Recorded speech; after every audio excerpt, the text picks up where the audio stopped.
پرۆژەی گەشتیاری دوکان لەسەر ڕوبەری 2250 دۆنم زەوی ئەم پرۆژەیە بنیاد دەنرێت.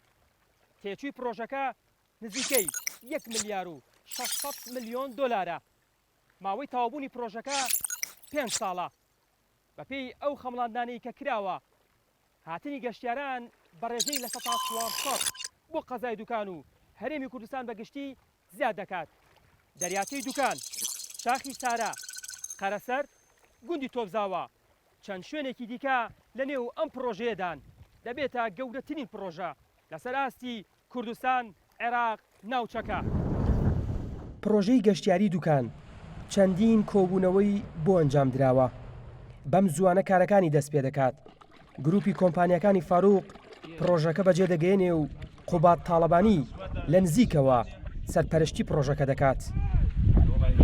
جوڵەیەکی زۆر لە بواری گەشت و گوزار. سیروان لا لە سەرحەد قامی دوکان دەڵێت بە تەواوبوونی و پرۆژە گەشتیاریە سیمای جوانی دوکان و کوردستان نیشان دەدرێت.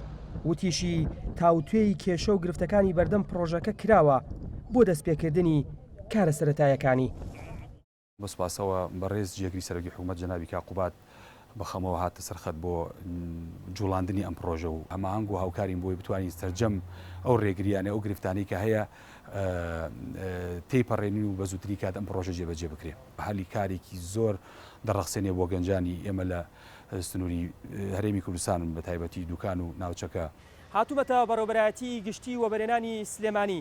دەبێ بزانم قەرەبووی ئەو کەسانی کە دەکرێنەوە بڕی ئەو پارەیە چەنە، کوێ بەر قەرەبووەکە دەکەوێت لە سنووری قەزای دوکان. وەبەرێنانی سلێمانی ژووتی 3 ملیار و 791 ملیۆن و 708 هزار دینار بۆ قەرەبوو تەرخان کراوە و وتیشی حکوومەت بە ڕێژەیەک لە پرۆژەکە لەگەڵ کۆمپانیای جێبەجێکار بەشدار دەبێت. جەنابی کاقوباتی زۆر بە هاتوۆتە سەرخەت و بۆ زۆر بە گرنگی و کاری لەسەرەکە ئێستا وەکو جێگیری سەرۆکی حکوومەت کاری گەورەی لەسەرەکە بەو زەویانەی کە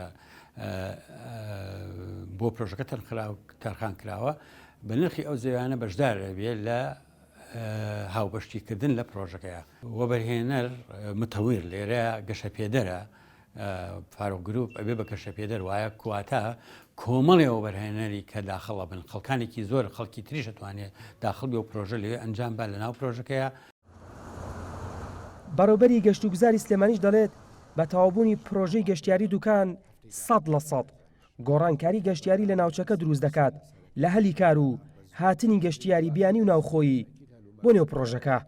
ئەم پرۆژێش کە ئێستایمە لە قۆناغی ئەوەین کە دەست پێ بکەین بەڕاستی وا کۆبوونەوەکانمان زۆر چڕ کردوێتەوە بۆ ئەوەی لە زووترین کاتا پرۆژەکە دەست پێ بکات. ئەم پرۆژەیە ئەژمار دەکرێت کە بە گەورەترین پرۆژە نەک لە عێراق لە ئاستی ناوچەکەدا چونکە نزیکی 3000 دۆنم زەوی بەکاردێت بۆ چالەکیەکانی ئەم پرۆژەیە بە تەکید گۆڕانکاریکی 100% دروستە بێ لە سێکتەری گەشتیاری. دوکان بۆ خۆی ناوچەیەکی گەشتیاری گونجاوە. ئەم پرۆژەیە ئەگەر دەست پێ بکات و زوو بە زوو تەواو بێت وەک لایەنە پەیوەندیدارەکان دەڵێن گۆڕانکاری گەورە دەبێت لە وەبەرهێنانی گەشتیاری لە کوردستان.